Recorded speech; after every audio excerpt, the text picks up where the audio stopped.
ایک ہدیہ دیتا ہوں، زندگی بھر کے لیے اس کا اپنا معمول بنا لو، اللہ چاہے گا تو بہت فائدہ ہوگا، اور وہ یہ کہ روزانہ 24 گھنٹے میں 100 مرتبہ سورہ اخلاص پڑھنے کی عادت ڈالو۔ آسان طریقہ یہ ہے کہ ہر فرض نماز کے بعد 20 مرتبہ پڑھ لو، تو 5 نمازوں کے بعد پڑھو گے تو 100 مرتبہ ہو جائے گا انشاءاللہ۔ اس کا فائدہ یہ ہوگا کہ جو دعا مانگو گے اللہ آپ کی دعا قبول کرے گا، جو دعا مانگو گے، یہ میرا تجربہ ہے۔ سورہ اخلاص کی فضیلتیں تو بہت ہیں صحیح حدیثوں میں، اس کا تو کوئی انکار کر ہی نہیں سکتا۔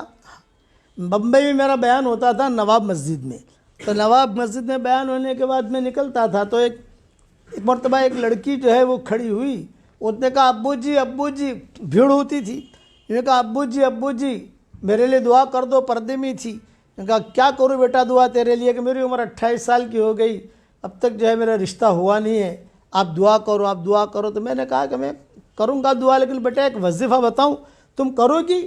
یوں کہا کہ ابو جی میں ضرور کروں گی۔ میں نے کہا روزانہ 100 مرتبہ سورہ اخلاص پڑھنے کی عادت ڈال لے بیٹا، 24 گھنٹے میں ایک ساتھ پڑھنے کی ضرورت نہیں ہے، کبھی 10 مرتبہ پڑھ لیا، کبھی 15 مرتبہ پڑھ لیا، کبھی روٹی بناتے پڑھ لیا، کبھی پانی بھرتے پڑھ لیا۔ 100 مرتبہ کا کوٹا 24 گھنٹے میں پورا ہونا چاہیے۔ اگر آپ ایک ساتھ بھی پڑھو گے تو 10 سے 15 منٹ لگتے ہیں، زیادہ نہیں لگتے۔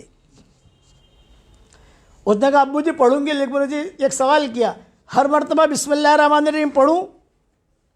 میں نے کہا ہر مرتبہ بسم اللہ الرحمن الرحیم پڑھنا ضروری نہیں ہے، شروع جب کرو تو پڑھ لو بس۔ جیسا بیٹا کھانا کھاتے ہیں تو ہر لقمے پر بسم اللہ نہیں پڑھتے، ہر لقمے پر بسم اللہ پڑھیں گے تو کھائیں گے کیا؟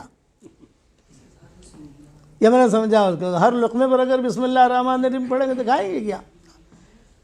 سورہ اخلاص کا مطلب قل هو اللہ احد اللہ الصمد لم یلد ولم یولد ولم یکن لہ کفوا احد۔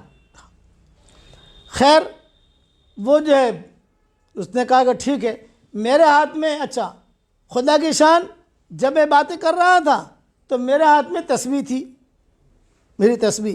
میں نے کہا بیٹا یہاں تو پابندی سے پڑھے گی؟ یہ کہا ابو جی بالکل پڑھوں گی، اس لیے کہ مجھے رشتے کی ضرورت ہے، بھائیوں کے ساتھ، بہنوں کے ساتھ، ماں باپ کے ساتھ کب تک میں اپنی زندگی گزاروں؟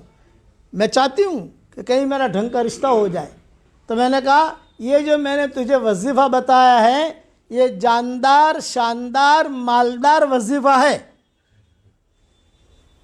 جاندار، شاندار، مالدار۔ جس کو یہ میں نے بتایا اس کی ضرورت اللہ نے پوری کی ہے، اور یہ میری تسبیح ہے، یہ میں نے کہا یہ میری تسبیح بھی جاندار، شاندار، مالدار تسبیح ہے۔ یہ میں نے اس کو کہا کہ میری تسبیح جو ہے بھی جاندار، شاندار، مالدار تسبیح، یہ بھی میں تجھے ہدیہ دیتا ہوں، یہ لے لے، تو اس پر پڑھتے رہنا۔ ہاں ابو جی اس نے لیا، اپنی آنکھوں سے لگایا، چلی گئی۔ دوسرے سال میں پہنچا تو وہی لڑکی ایک لڑکا لے کر کھڑی تھی، بچہ۔ اب میں بیٹھا تو کہا ابو جی تسبیح دکھا رہی تھی کہ ابو جی، میں نے کہا تو بچوں نے کہا کہ شاید گزشتہ سال والی ہے۔ ہاں بیٹا کیا ہوا؟ یہ کہا ابو جی الحمدللہ جاندار، شاندار، مالدار آپ کا وظیفہ، اور جاندار، شاندار، مالدار آپ کی تسبیح، اس کی برکت سے اللہ نے مجھے شوہر بھی دیا، اللہ نے مجھے اولاد بھی دی، اور اللہ نے مجھے بہت مال دیا۔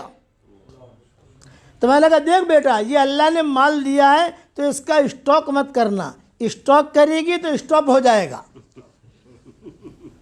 خرچ کرتی رہنا۔ پھر اس نے کہا کہ ابو جی خوشخبری اور سناؤں؟ یہ کہا سناؤ۔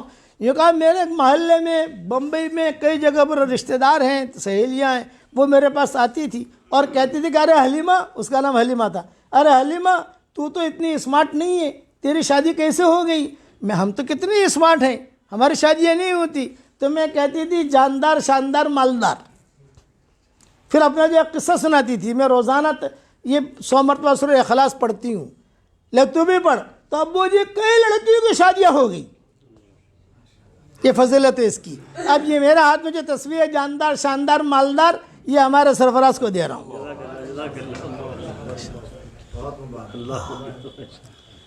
تو یہ آپ لوگوں کو میری طرف سے ہدیہ ہے۔ پڑھو گے انشاءاللہ 24 گھنٹے میں 100 مرتبہ پڑھنا کوئی بڑی چیز نہیں ہے. اس کے بعد اللہ تعالیٰ سے جو کہو گے اللہ تعالیٰ آپ کو دے گا. اور آج یہ نیت کرو کہ اب انشاءاللہ ہمیں دین کا کام اللہ کے لیے کرنا ہے. روزانہ صرف ایک نیت کرنی ہے آپ کو 24 گھنٹے میں ایک مرتبہ.